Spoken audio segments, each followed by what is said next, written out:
Good morning. This morning I'm going to talk to you about the use of bells and bowls in Zen meditation. There are some pre-flight safety briefings I'd like to go over. The bowls are not inherently dangerous, but there are some precepts that are handed down over time that I like to follow. So people with seizure disorders or who are pregnant should not attend. Some of the instruments used are truly ancient, and the traditional 7 metal bowls may contain lead and mercury. When you're done, wash your hands. Do not eat or drink out of an old bowl. Do not stick your head inside a bowl. Do not place a singing bowl upon a pregnant person. Do not strike the edge or strike hard. Bowls are quite soft and can be damaged. Wooden sticks can be gouged. Do not strike a bell or bowl in anger. You will have a bad time. If you have tinnitus, you may want to wear earplugs. I have tinnitus, but I love it. If you feel overwhelmed during this activity, you should leave and walk away from the sound, and I'm super serious about that. If you feel like you can't take it, if the pressure gets to be too much in here, just stand up and go. There's no judgment. Widening the space of your tent can mean making room for tools and techniques from other faith traditions. The tent in which you make space is not just a physicality, it's also a mental, emotional, and spiritual tent. And you have to make that room in yourself to accept new things. Today we're borrowing something from Zen, which has been curated by Buddhism. It's a practice that's nearly universal in every tradition. Every tradition has some form of meditation, some form of contemplation. And that's what Zen means. Zen means contemplation. Hopefully all of you know how to meditate. I'm not here to teach you how to do that this morning.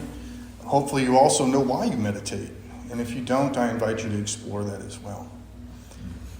My recommendation is that every day you meditate for at least 20 minutes, unless you are too busy to do so, in which case you should meditate for an hour.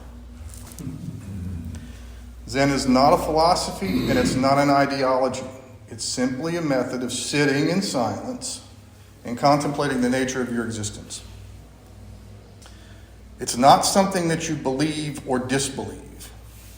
If you squeeze an orange, what comes out of it? Does it matter what you believe? If you squeeze your soul, what comes out of it? It doesn't matter what you believe. Keep squeezing. So today we're going to sneak into our older sibling's room and play with his spiritual toys as Zen practitioners. The bowls come from Vajrayana, and the practice is fairly ancient. They're used in many different practices and rites, but ultimately, it's not magic. It was discovered in the Copper Age that a copper bowl would sing. And then we add tin to the copper and make bronze, and then we get bronze bowls. In the Middle Bronze era, bronze bowls were fairly common, and they were used as begging bowls and by mendicants and monks. For our purposes, a bowl is not valuable because it's old, and it's not valuable because of what it's made out of. It's valuable for the sound it makes. This bowl in my hand is over 1,000 years old. Whoa. But I don't care about any of that because the bowl is not valuable in that way. It's valuable for the sound it makes.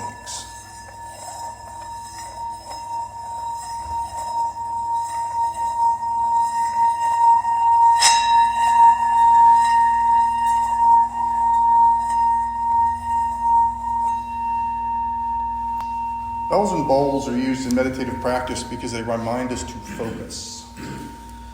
And that's how most people use them. In Vajrayana, we also think that, or we understand that the sound is more than the sound. The sound is about the vibration.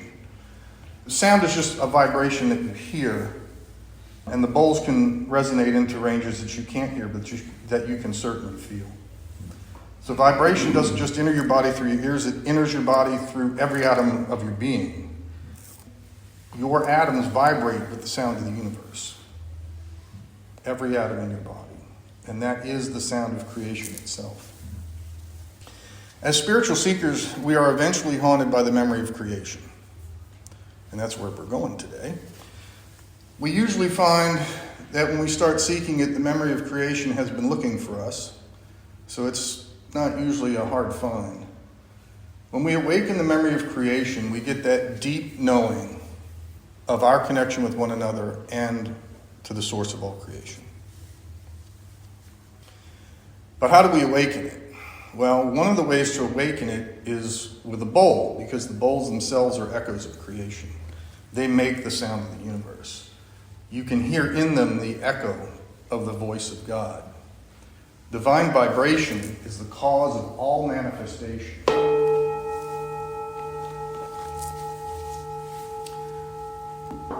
From the Christian perspective, the Bible takes us back to the beginning. In the beginning, the Word was, and the Word was with God, and the Word was God. In the beginning, God created the heavens and the earth. And God said, "Let there be light." And that was the first joyful noise. But the Bible doesn't tell us what was before the beginning. So, what was God doing? What was God doing for an impossible eternity before he invoked the Word? If you think back, you'll remember. Who remembers what God was doing? Anybody want to take a shot at it? God was meditating. God was contemplating, perfect contemplation. When the scripture says, we're made in God's image, that includes the ability to contemplate. So God was contemplating this perfect contemplation, and then God uttered the word and emanated the entire universe, and continues to emanate the universe now. That's how we're all here. And this is the Word. And you are the Word. Shh. Can you hear it? Who is listening? Who is it that hears?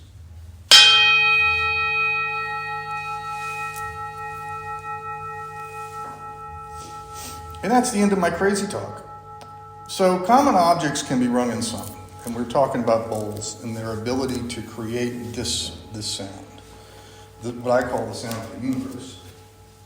And you can take any kitchen bowl, any steel kitchen bowl, sit there in the kitchen and do this. And it's great because, it's right in your face. And so you're getting that vibration. And then you can sit there and start to chant and go,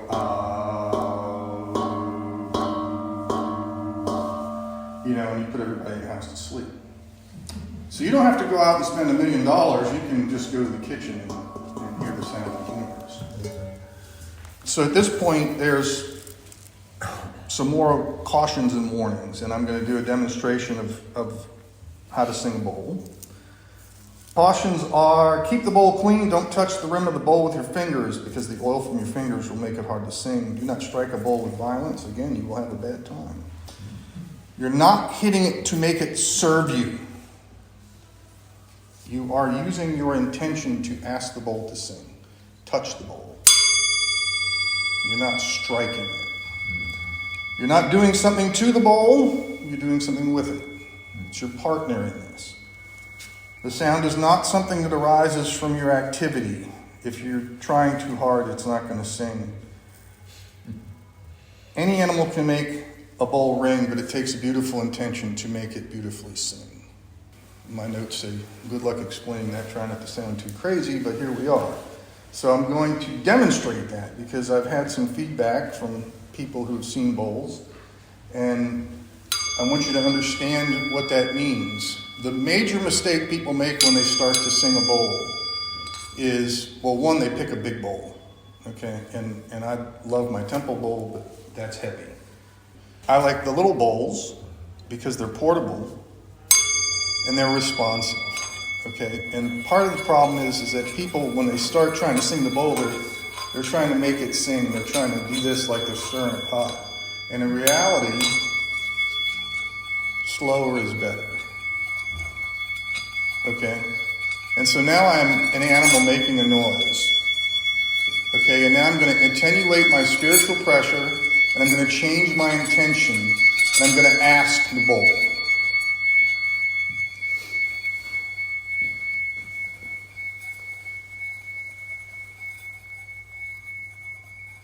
And there, the small, still voice of God.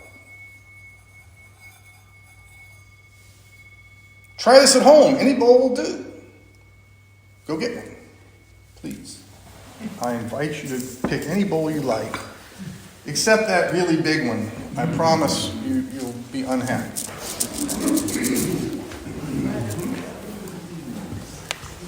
Whoa. I didn't even see that. Wow.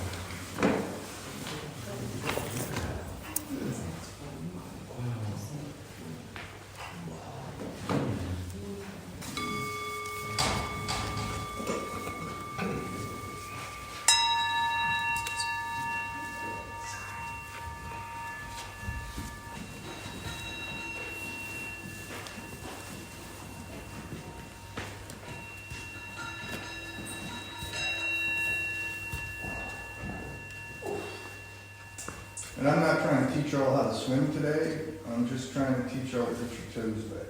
Yeah. Later on, we'll go throw you in the water this afternoon.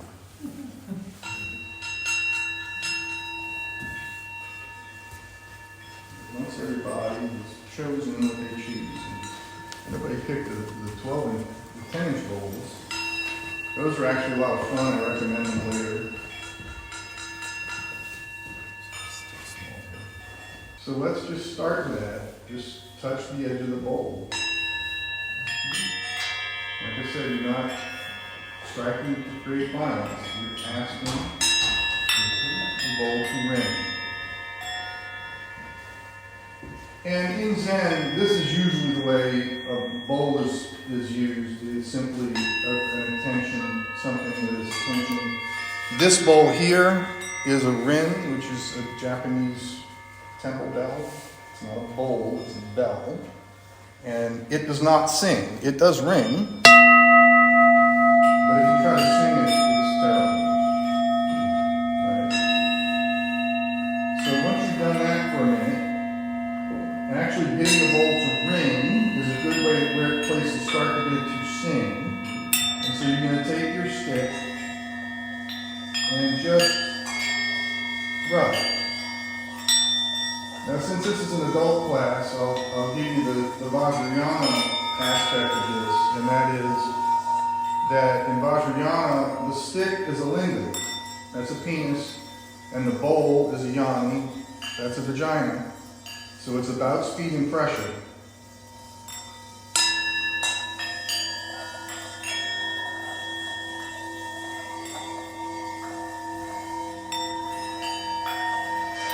Also, if you have a stick with leather, the leather is the handle. And you can sing a bowl with the leather.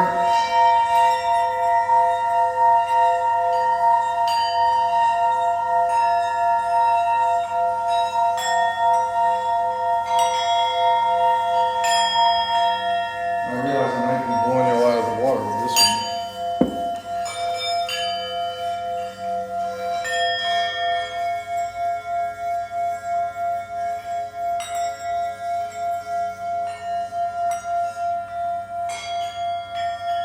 Somebody's got it.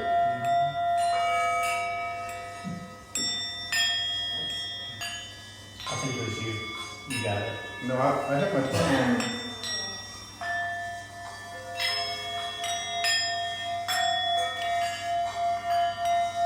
In the beginning, this really is just about the sound. You've been thrown in the water and you're trying not to drown. But there's no wrong answer.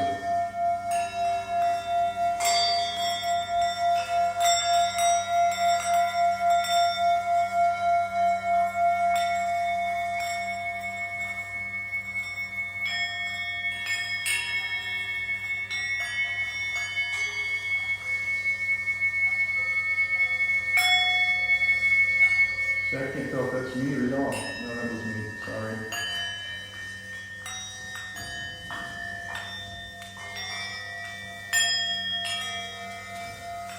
So is it on the top of the edge, the outside of the edge? Where's the best place to really get the sing? You can sing it outside the edge, but I like to angle like this so that I'm pressing down on the edge.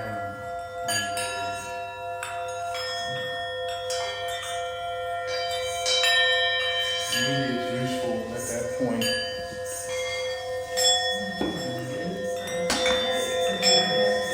Yeah, somebody's got it.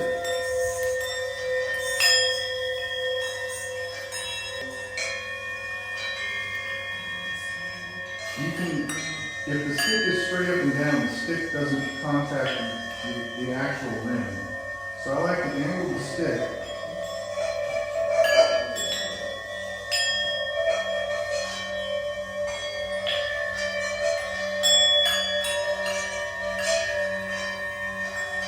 And sometimes you can turn the stick over and get a better result. Sometimes you get a different stick. I got a bucket of sticks over there if you all want to try different sticks.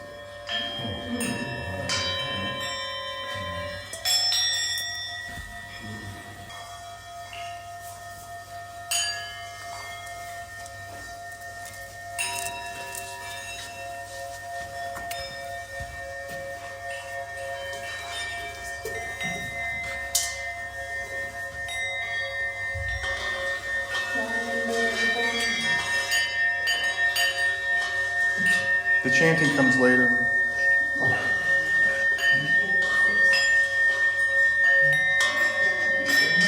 Tom, for that one, you're going to want a bigger stick.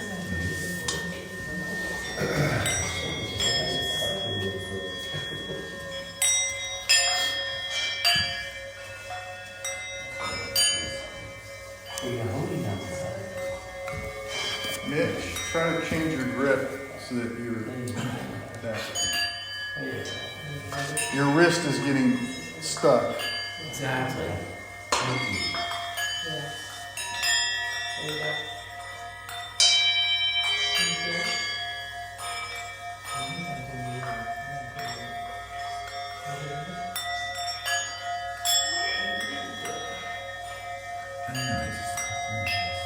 All right, now we got two going.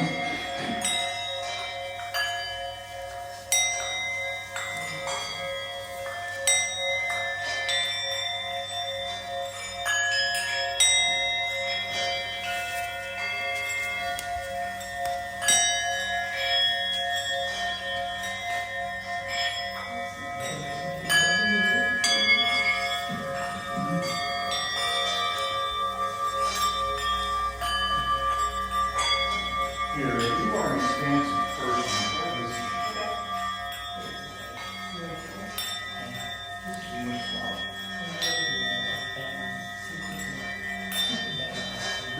The tiny bowls are puffed.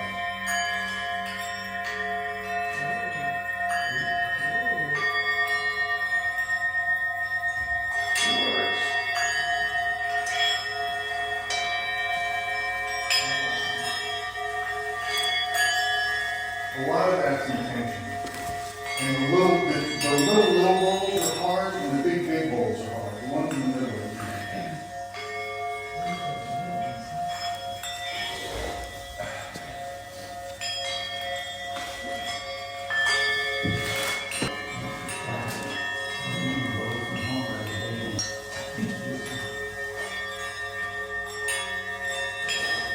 All right, I hear 3. I hear 4.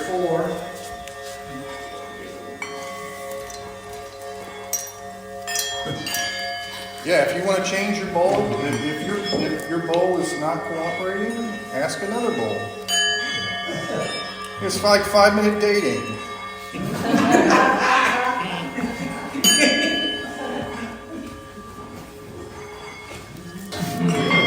I said,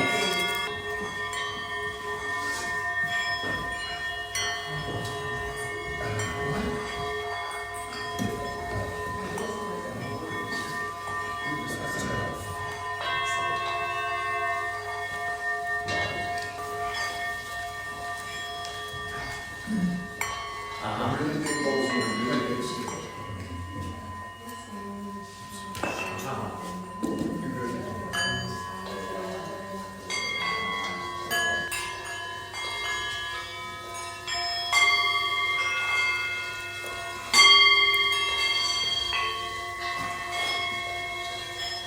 This is supposed to be a contemplative practice, and we're sitting in a room with everybody else, and everybody's looking at everybody, and I'm looking at you, and everybody's saying, "Oh my God, Mike." And so I promise if you take that out in the woods later, or do that in here quietly, you'll have a higher success rate. I hear 5.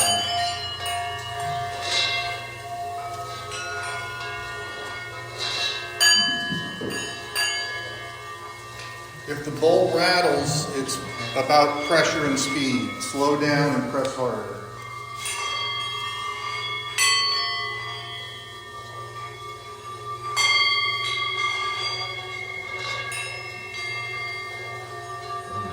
Now we're getting it.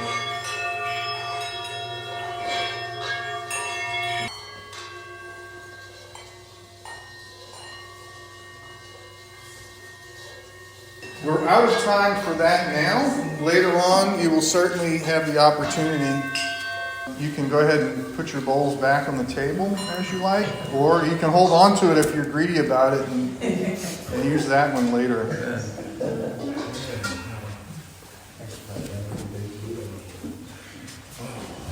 And we're going to do a monastic meditation. Of course, in monastery, you get up at 4 o'clock in the morning, you go into the meditation hall, it's dead quiet, and you sit down, and then somebody rings a bell, rings a bowl, or the temple bell will ring off in the distance, and you focus on that. Different practices in different monasteries change, and so one of the things I saw was the meditation with a singing bowl, and the use of that bowl in cycles. You can also certainly use the bowl continuously. You can continuously play the bowl, and it becomes a trance, and it becomes a meditation in and of itself. But today we're going to do cycles, and at the very end, I'm going to give you a Zen koan, and we'll see if anybody answers it spontaneously. And we're just going to start, and there is no wrong answer. It's simply, you're going to breathe, you're going to meditate however you meditate, and you're simply going to let the sound fill you.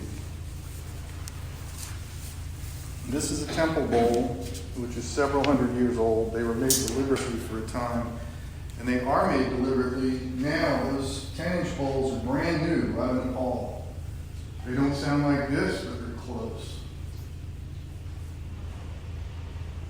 So just take a deep breath and let go.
without thinking good or evil.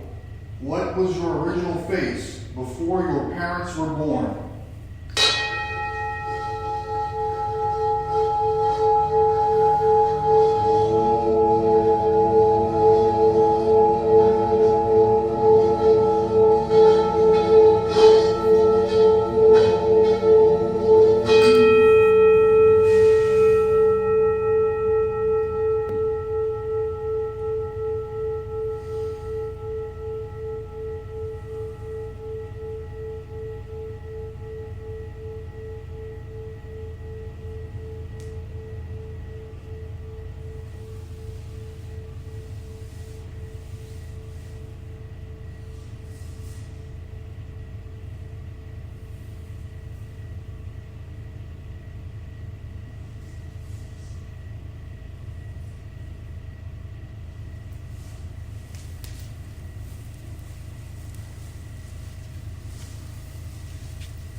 The bowls will be available for your use over the weekend, and I'll be available if you have questions. Please explore with them as the Spirit guides you. Often I would invite you to take something away from a Dharma lesson. I would say something like, listen to me and my voice will go with you. But for the weekend, I invite you to abandon my voice and to abandon your own mind and to sit with the great silence before the beginning. If you're unsure how to begin, if you're unsure how to invoke the memory of creation, open a space in your tent, sit with one of these bowls, and fill yourself with nothingness.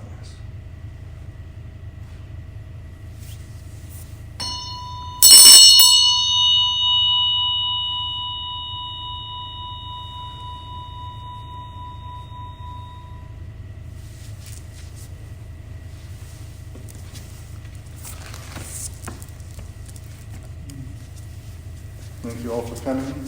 Please tip your waiters.